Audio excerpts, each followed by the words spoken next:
This video and many more are made possible by viewers like you. If you enjoyed, please consider liking, subscribing, and supporting via ko-fi.com/BrandonTate77. Hey everyone, it's Brandon, and to round out 2024, I wanted to do a very nerdy deep dive on yet another music gear topic that I have personally invested far too much time thinking about, and that is the wonderful world of guitar strings. And with over 30 stringed instruments in my menagerie of musical mayhem, my cacophony of chordophone craziness, well, let's just say that I have a huge need for strings to make sure that these instruments are ready to go to suit a huge variety of sonic situations. And as this video goes out in the midst of the holiday season, where I know plenty of musicians, both new and experienced, will likely perhaps pick up a new instrument of their own, perhaps this video can also be a resource for you in considering what you want to tune that new toy to for a rockin' good time. And so in this video, we'll take a look at the various kinds of stringed instruments that I own, how I handle what strings I apply to those instruments, and perhaps some other points of note along the way. And of course, there's going to be a lot of fun stuff we cover in this video today, and so as always, timestamps will be posted down below in the video description,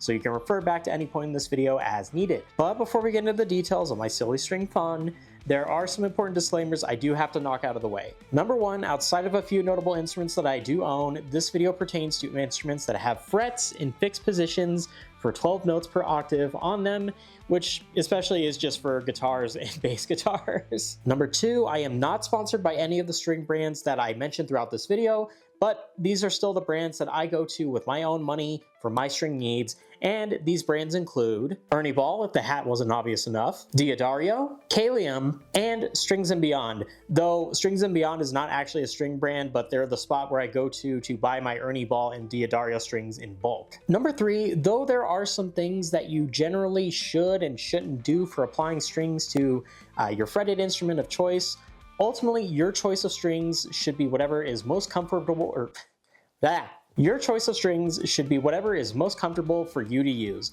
and there isn't really a defined right or wrong way to do it. That being said, you're going to hear plenty of my opinions on doing strings throughout this video. And last disclaimer, and as I know I have this in front of every video I do nowadays, but my hunger for stockpiling strings is indeed a regular production expense for my YouTube channel. So if you especially like this video and perhaps any of the other content that I do, I would greatly appreciate your support with either a monthly membership or a one-time donation via ko-fi.com/BrandonTate77. And so to get started, let's talk about perhaps the two most important things to consider when looking to buy new strings for your instrument, that being string gauge and scale length. String gauge refers to the thickness of any given string, say for any stringed instrument, and typically this is measured in thousandths of an inch. And of course, there's tons of different string gauges you can buy in pre-made string packs or on their own as single strings. Scale length refers not to the overall length of your instrument in its entirety, but rather the distance between the nut of your instrument to where the strings make contact on its bridge. Though this doesn't apply to all stringed instruments, this really is more so for instruments that use frets, or at least have some sort of fretboard to be played on. And dare I say, when it comes to scale length and picking the strings you want to use, every single inch of wood counts. Both string gauge and scale length go hand in hand, as choosing appropriate string gauges for any particular open note relative to your instrument's scale length will allow you to maximize your instrument's playability. Particularly with guitars and bass guitars, there is also distinction to be made between straight scale and multi-scale instruments. Straight scale refers to instruments built with their scale length being consistent across every single string of the instrument, regardless of maybe how many strings it has in total. This, of course, makes up the majority of guitar and other fretted instrument designs that you can find both on a budget and exorbitantly priced, whether you're buying online or going to your local music shop. And of course, with this video being mostly guitar and bass driven, most guitars will either be at what's called the Gibson scale, which is 24 3/4 inches in scale, or that scale length rather, and then you have the Fender scale, which is 25.5 inches. Anything shorter than the Gibson scale is what we could consider a short scale guitar, and anything longer than the Fender scale, often maxing out at probably about 30 inches, would be considered a baritone guitar scale length. And then on bass guitar, a 34-inch scale length is pretty much the standard for the vast majority of bass guitars that you could pick up and buy at any given time. Though of course there are exceptions to this, where anything beyond that 34-inch scale for bass guitar is a long scale bass, and then anything shorter than that could be considered at a medium scale at 32 inches or a short scale at 30 inches. Multi-scale refers to instruments built with variable scale lengths, often where the higher pitch strings are at a shorter scale length and then gradually transition down to where your thicker, lower tuned strings often have a longer scale length. These instruments tend to be more expensive, though there are also now budget brands of guitars and bass guitars seeking to bring this style of scale length configuration to a wider player base. Nonetheless, an immensely helpful tool that I always use in advance of acquiring almost any new guitar or bass is stringtensioncalculator.com. And with this website, you can easily set your scale length for both guitar and bass guitar, including multi-scale instruments, what open note you'd like to tune a specific string to, and then you can see what kind of string gauge may likely suit you best. Something I haven't had the chance to actually put out there to the world and say that I have this, though it's been a part of my Linktree portfolio for quite a while now, is that I have a running Google Doc where you, the viewer, can go in there at any time, and I lay out pretty much for every single fretted instrument that I have what strings and what tuning I use for that instrument relative to its scale length. So if anyone ever watching my cover videos wants to know how I tune the guitar or bass to play a particular song and further what string gauges I used, that resource is there for you. This particular portion of the video was also inspired by a conversation I had with Eric Levitt from the 7 and 8 string guitar users Facebook group, as he had put up a post asking about how to figure out what string gauges to use in order to play the mind-bendingly fun Meshuggah riffs and adapt them to specifically a 7-string guitar. And in responding to Eric through the comments of that particular post he made, I basically laid out all the bits here that I just discussed. And so to start with talking about every single kind of instrument that I have and how I do strings for them, I figured we'll just go down the line here of what's on my wall, and we'll just talk about electric guitars first. So my personal philosophy of how I handle doing strings for my electric guitars really just boils down to, I love guitar strings, but I really do not like buying guitar string packs. And this is really just because electric guitar is the instrument where I have the most variety in scale lengths across multiple guitars and number of strings per guitar. And even in some cases, I have 6-string electric guitars that are longer than some of my 7-string electric guitars. And rather than try to find pre-made string packs that may or may not completely fit any particular electric guitar I wanted to use, I just said screw it, and I'm going to make my own custom string sets. And so with my electric guitars, I use the aforementioned string tension calculator website to give each string give or take a little bit off, but are usually around 18 pounds of tension, which is about average for this particular kind of instrument at pretty much any scale length. And then from there, I load up on Ernie Ball and Kalium single strings in bulk and apply them onto my electric guitars. However, on whatever the lowest pitch string is on my electric guitars, be that 6, 7, 8, or 9 string, what have you, I typically will go just a little bit higher in string gauge and string tension as I use that guitar in whatever, say, standard tuning I designate for that guitar, and then its corresponding drop tuning where you again take your lowest string and just drop it down 2 semitones. Considering that electric guitar often has some sort of overdrive, distortion, fuzz, among many other different kinds of effects applied to it through effects pedals, modelers, software plugins, what have you, choosing the proper string gauge, especially for your lower pitch strings, is particularly important because choosing a string gauge that's too light for your electric guitar's lowest pitch strings may result in not enough tension for those notes to be consistently playable and go wildly out of tune, both at rest and during playing. In contrast, choosing a string gauge that's too heavy for your electric guitar, and you run the risk of those low notes sounding muddier in a mix and may not be so readily discernible. That's also to say, if you choose an improperly too high string gauge for both your low pitch strings and your high pitch strings, you run the risk of those strings snapping under tension, too much tension that is, and that's never fun. My big gripe with buying string packs on electric guitar is I don't think they're really optimized all that well to accommodate all sorts of different scale lengths. But if you are going to go the route of buying a string pack for any single electric guitar, say, take the time to figure out what your scale length is first, and then take whatever string gauges are listed on a particular pack of strings, and then run it through the string tension calculator. That may help you decide if that's the right thing for you to do if you don't want to buy single strings in bulk. Which, again, while buying strings in bulk is my personal preference for how I want to handle electric guitar stuff, to be honest, the one major downside of buying strings in bulk is that I have to consistently make sure my inventory is up to date. Okay, everybody, I'm sorry to put you at such a high angle all of a sudden, but this was an idea that came to me just as I had finished recording all the bits that I needed for this video.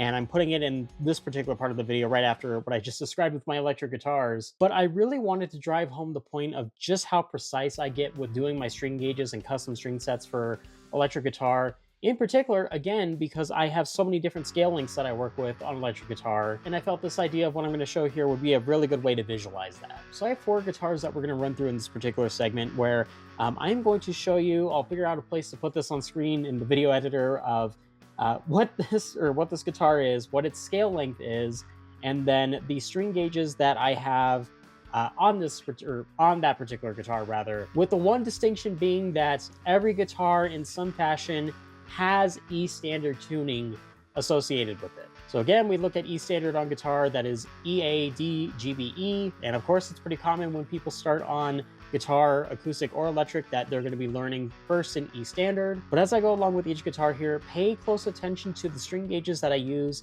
on all the strings that still make up E standard on that guitar. So this is one of my custom guitars. This is the Bumblecaster, one of my project guitars that I made, if you will. But nonetheless, it is at the standard Fender scale length of 25.5 inches. I would say this isn't too far off from, say, like an Ernie Ball regular slinky standard pack that you could buy at any store. You'll notice with what I mentioned earlier on electric guitars that my lowest string is a little bit heavier in gauge. And as we see as we go along here, again, that is solely because I like to have my guitars ready to use in both like a standard and a drop tuning. And so in this case, a little bit beefier of a string to make sure I can get to drop D comfortably. The next guitar I'll highlight for this demonstration is my Schecter Omen 7.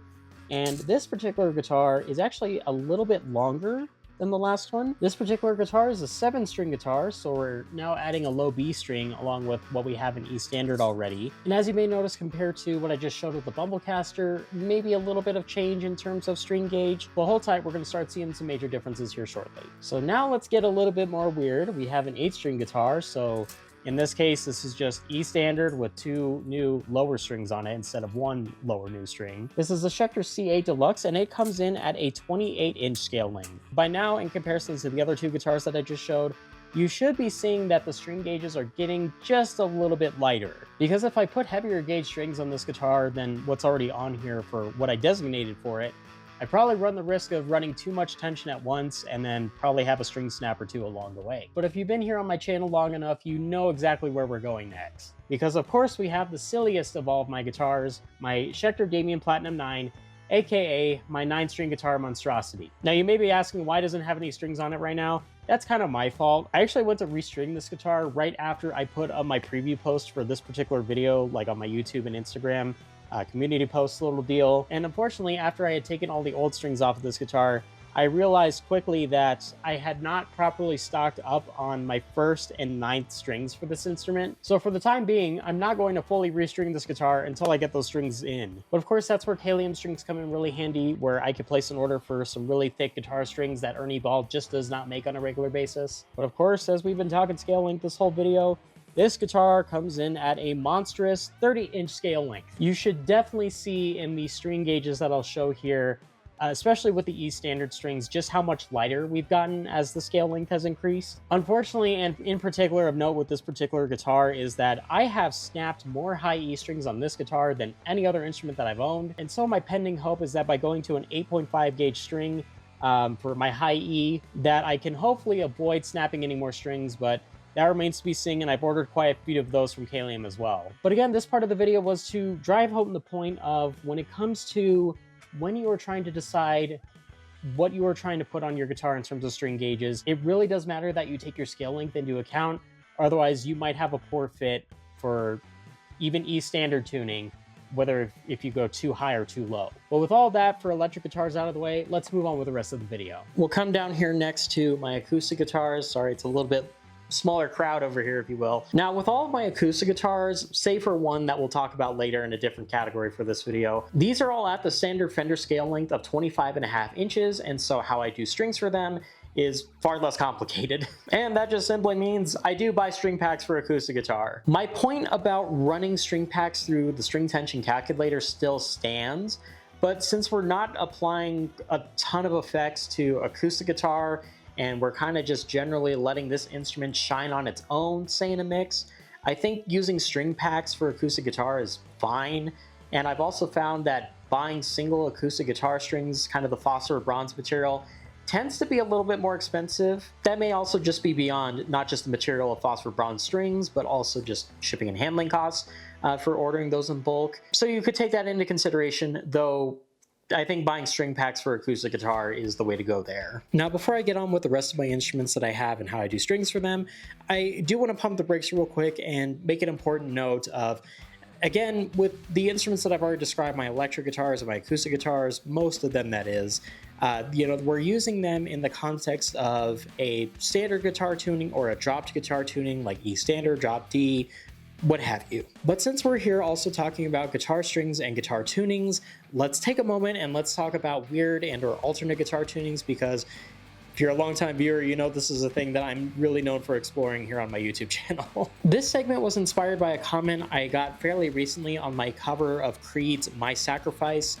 where viewer Isaiah J commented, "One thing I'm afraid of the most is tuning the B string to D." So for quick context, that particular song, My Sacrifice, uses an uncommon 6-string guitar tuning of low to high, DAD, ADD.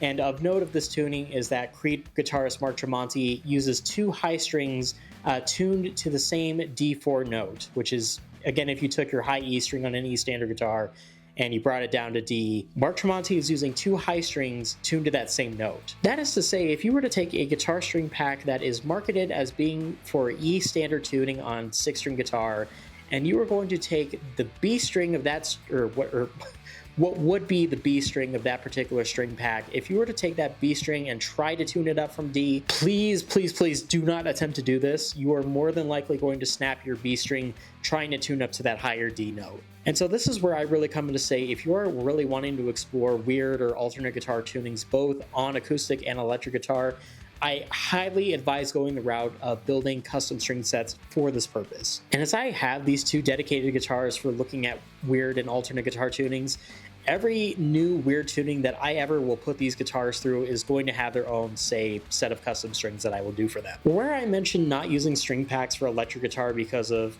possibly poor optimization relative to scale length, I am absolutely against using string packs for more wacky guitar tunings at any scale length, because you very well could accidentally over tighten a string not meant to be tuned super high and have it snap in your face, which is never fun. Or worse, you could have it snap on you while playing live on stage. So that's my soapbox intermission to say that if you really want to look at maybe even just simple open chord tunings, or going all the way to the really sort of strange and unique guitar tunings, please just consider just doing custom string sets for that. You likely will save yourself more money by doing your own custom string sets for oddball guitar tunings, rather than, say, buying a bunch of string packs and then having to pick apart each one for all the string gauges that you would need for a particular weird tuning. And then we come to the last big section of my floor racks here, and that is the bass guitars. I guess you could say my choice of handling strings on bass is a little bit of a mishmash between how I do electric guitar and acoustic guitar. With bass guitar, you would typically see about 40 to 45 pounds of tension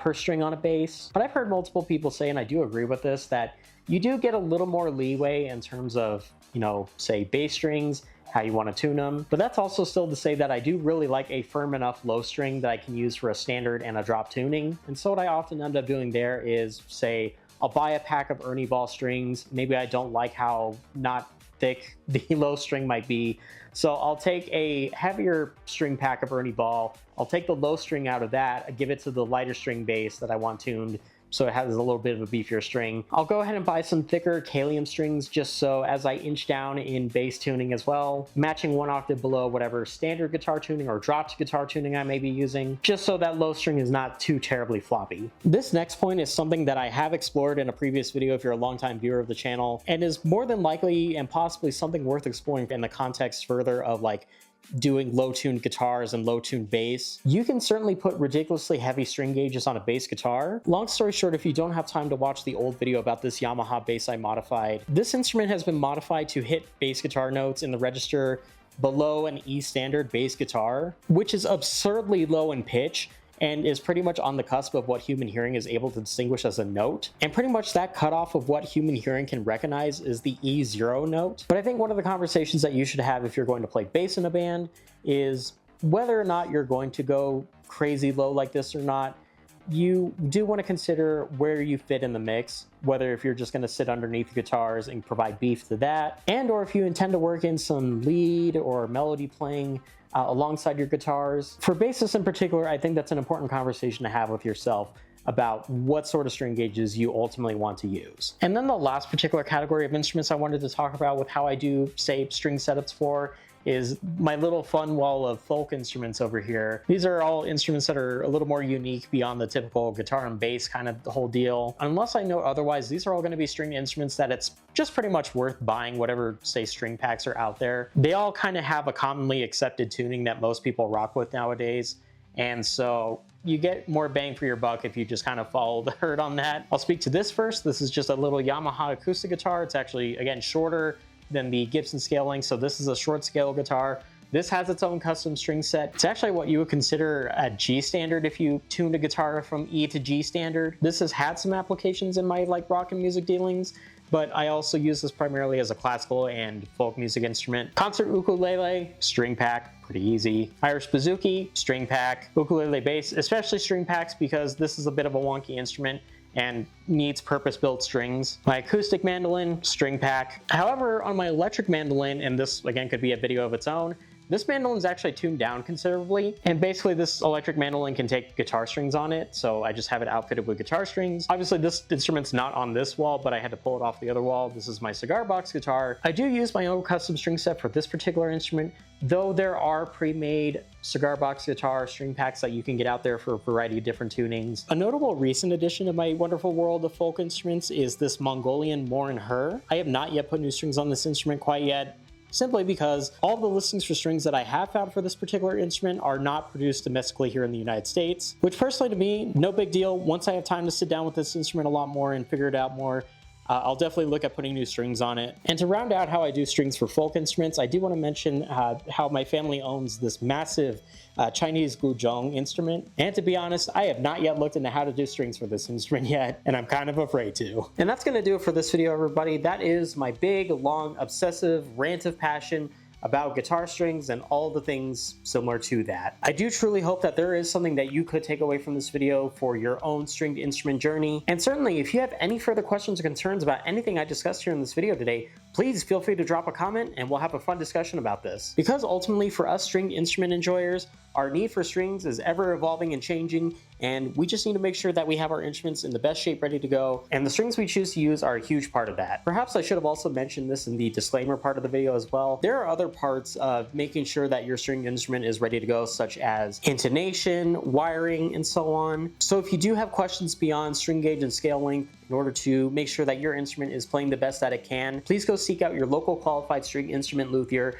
and they should help you get set on the right track. But other than that, I hope you have a wonderful holiday season otherwise, and I also want to give a huge thanks to everyone who, especially in 2024, has supported my adventures here on YouTube. This has been my single best year to date on this platform, and I hope to do so much better than that come 2025. I have a couple more cover videos I'm going to drop here at the end of 2024 before the turn of the new year, and then again, we'll see what sorts of fun projects follow with that. But until then, I will see you in the next video.